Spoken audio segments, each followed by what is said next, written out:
So it's Mike reporting for ESCKAZ.com. I'm live in London. I'm with Sarbel, Greek representative in 2007. 2007. I always get the years mixed up. That's fine.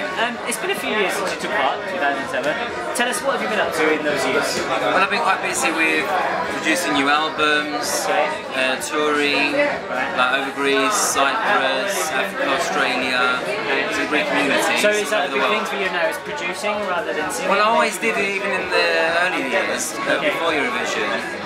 And I just basically follow my music. Okay.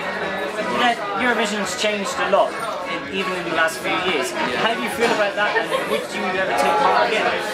It may have changed a lot to the way it's seen from the public, but I think it still remains the same when it comes to people who are actually involved in the Eurovision. I think you've got the fans, you've got the organisers, you've got the artists themselves. I think it's still kind of kept that kind of, how can I say, it's kind of like a big party, as they always say. You know, there's a particular vibe. There's a special vibe, that's right, that's the word I was looking for. Okay, and would you consider maybe singing for another country? I'd love to. I'd love to go for Great Britain. Really? Yeah, because I'm from London. Yeah, as you can tell from the accent.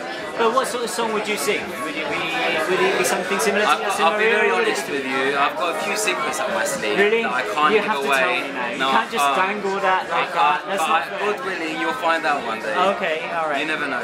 What are you going to be singing tonight then? Is that one of the secrets? I'm going to be singing Yasumare, which was the song I sang for Greece in 2007, and two other numbers as well. Okay, what are the other two numbers, or is that?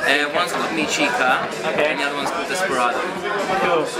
You've talked Koza Mostra, I've seen you yakking away. That's right. You finished 8th.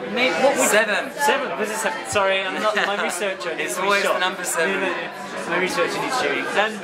What would you say to them in advice for taking? I just actually gave them some advice because they were quite nervous and quite worried about what's going to happen, how things are going to turn out, and if it's going to do them any good. And I said, can you just please enjoy yourselves? Yeah. You know, that's the most. I mean, what I found, being from London myself, because in the early years, I remember in London, they didn't really kind of show or get involved in the Eurovision. They didn't show it much on television. I mean, growing up, I was kind of, okay, Eurovision's not that big a deal, until I went. When I went and I realised how many people actually involved and actually enjoy it's kind of like a hobby for many people. People actually give a lot of their free time.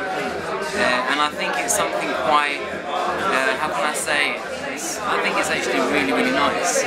The way people actually involve themselves, and just, it's a chance to meet people, everyone gets involved. But I think you hit the nail on the head by unite with saying to them to enjoy themselves. That's what it's all about. Yeah, a lot of countries come every year, they really feel under pressure. I made so many friends when I came to Eurovision. So many friends who I still keep in touch with. And that was my advice to them. Great.